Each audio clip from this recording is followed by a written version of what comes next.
Hi everyone, our Bible verse for today is all about Deuteronomy 6 verse 5 to 7.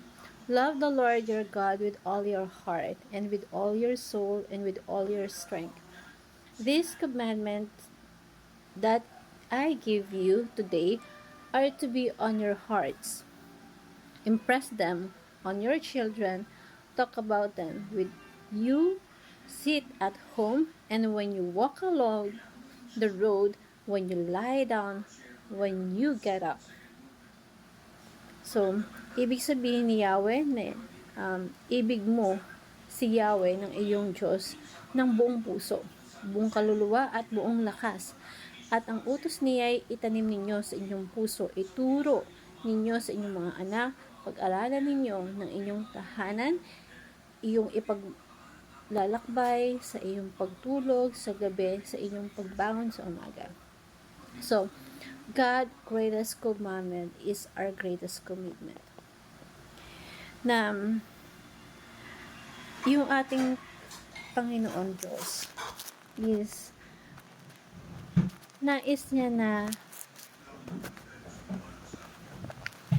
ituro natin sa ating mga mahal sa buhay na we have to love our God because God gave Himself, because God is the greatest treasure na kailangan natin mahalin at alagaan. That's why God giving His self for us. Pag mahal mo, iingatan mo.